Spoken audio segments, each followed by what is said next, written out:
This week, join us as we explore the transformative power of encountering Christ's resurrection beyond our preconceived notions. Together, we'll explore the profound implications of Easter for our lives today. In this time of new beginnings, we'll dive into the depths of human expectations and divine reality. Jesus' resurrection changes everything. So come and discover how Christ's resurrection challenges our expectations and transforms doubt into faith. And then experience with us the power of new perspective.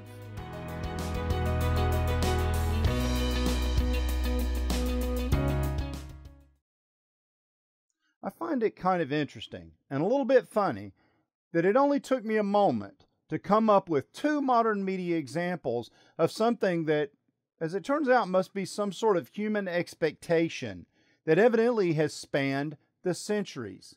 In the movie Ghostbusters, Ray rounds a corner and comes face to face with a blobby green ghost that became affectionately known in the franchise as Slimer. Now, it's interesting that I had a misremembering of this scene. If you look at the floor next to the ghost, he's actually dumping food into his mouth from a cart. You'll see some food on the floor. Now, my memory was that the food from the hotel cart was going straight through the ghost to the floor. 'Cause, ghost, right?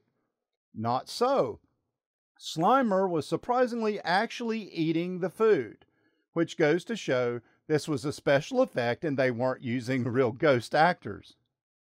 In one of the Harry Potter books and movies, Harry was invited to a ghost death day party. As the ghosts ate, the food went straight through them, as expected. It's interesting that eating is a determining factor or test for ghosts. Jesus offers flesh and bone and eating as proof. Our expectations are interesting as our speculative methods of proof. It makes me think of that scene in Monty Python and the Holy Grail. Well, how do you know she's a witch? With such gems of logic as one burns witches, one burns wood, therefore witches burn because they're made out of wood. As it turns out, that sort of logic is known as something called the fallacy of the undistributed middle. I could see why the statements in their dialogue were false, but the actual logical analysis and grammatical analysis were a bit over my head. You could see it in the skit that the people's drive was to execute this woman. So their fuzzy math, or I guess undistributed middles, allowed for justification in a pretty funny movie scene.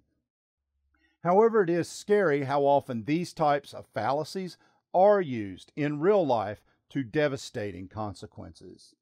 They have been used against individuals, cultures, groups, religions, just to name a few.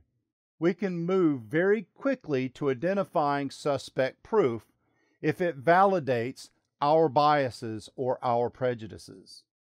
In the gospel, we see Jesus employing methods that comply with the disciples' expectations in order to offer them proof of resurrection, and he is eventually successful.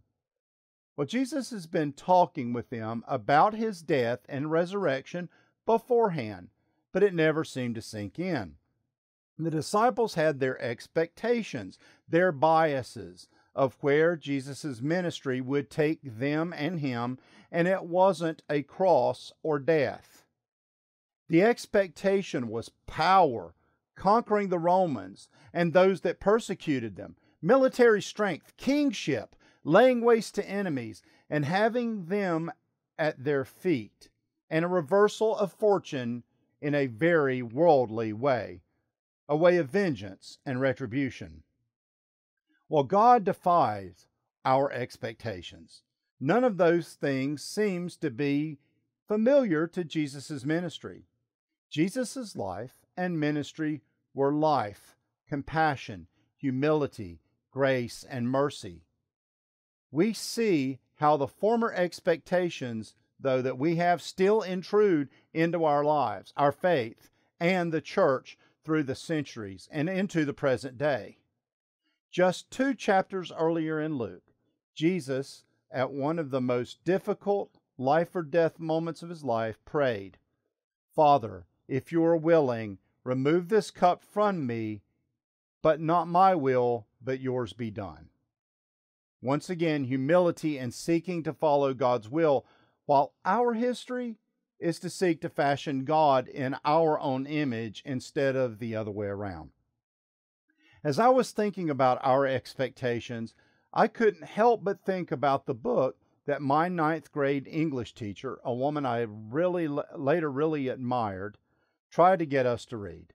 Okay, I really would have learned something had I read those books, but the picture on the front of the book and the passages I tried to read told me this wasn't my book. I like to read, but not this one, and not the Scarlet Letter or Billy Budd.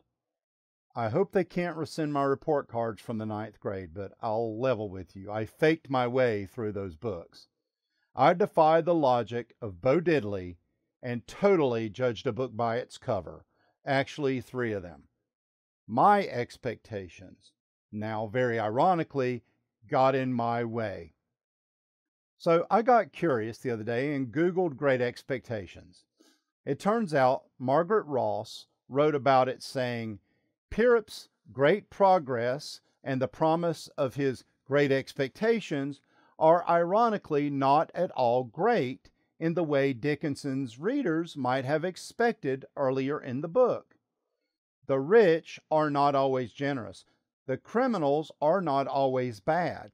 And almost no one is ever entirely as they seem. In light of the gospel, that sounds remarkably familiar. The question that really arose in my study is, what are our expectations of the resurrection? How do we respond to the resurrection? Do we walk and live in a resurrection reality? Or do we sort of write our own narrative, pay it lip service, say Christ is risen for the weeks of Easter, and actually dwell in the soothing predictability of the tombs? Do we see Christ resurrected in the flesh, or do we spiritualize it? Convince ourselves or listen to a voice telling us it's for another time, another place, another thing, over there, the great beyond, or a simple comfort? Joy Moore and Matt Skinner had an interesting interaction on the Working Preacher podcast I really like. The question came up, do we really invite people and ourselves to be part of a community that bears witness to the miracle of the resurrection? They point out how skeptical people are toward the church because, quote, people have been burned by churches and we would rather separate ourselves from certain articulations of the faith and try to kind of purify ourselves in our smaller groups. Then we would embrace that bigger, messy community. Joy Moore pointed out that actually gives a response to the question of why many are predisposed to doubt. She remarked, I might doubt because of the experiences I've had from those who claim the name of the community, where I've been wounded by a person who bears that name, or a community that bears that name, that has lifted up anything other than what Jesus has lifted up. I think that deep down, we can often see the resurrection through a jaded lens of our own expectations. If it was this thing that I hear about, my life should be easy if I believe, is what we might think. I guess Mrs. Goodson, who probably knew I didn't read the book, would be pretty glad to know that 40 years later, I found a lesson from the book I worked so hard to avoid. The rich are not always generous. The criminals are not always bad, and almost no one is ever entirely as they seem. Our expectations can't always chart or determine the world around us. And Christ defeated death, freeing us from the only thing that we need to fear. I think all those fears drive our expectations. Fear of want, fear of scarcity. We want the power of the sure thing. So we fear turning loose of resources or control. We fear others having more than we do. Truthfully, it's hard for others to hear or maybe get a sense of the message of the resurrection when doubt of God's abundance, mercy, and restorative action are on prominent display through us. When fear thrusts us into competition for resources, people get harmed. People get oppressed, exploited, abused, manipulated, played, walked on, and run over. I kind of think that actual doubt is something more than needing to see the risen Christ or struggling with resurrection mechanics. I think it has something to do with the peace that Jesus keeps wishing people. Death is destroyed. It's going to be okay. Our expectations are that for us, it has to be better than okay. Isn't that what we always are sold on TV? We deserve what we deem to be exceptional. We deserve it. We demand it. So we pursue it unrelentingly. Don't let anything get in our way. Day in, day out.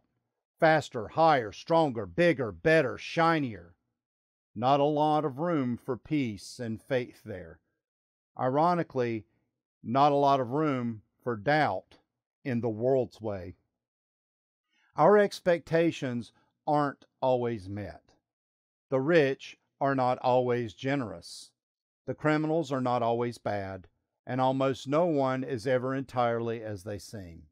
But the good news is that we are forgiven our doubts when we fail to be generous, of our criminality, of our misjudgment. Christ bore that on the cross. Our challenge is to hear that good news and live in thankfulness.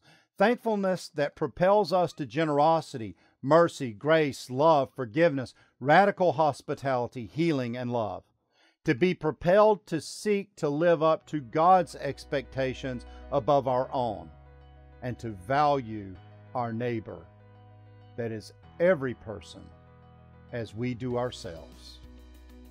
Amen.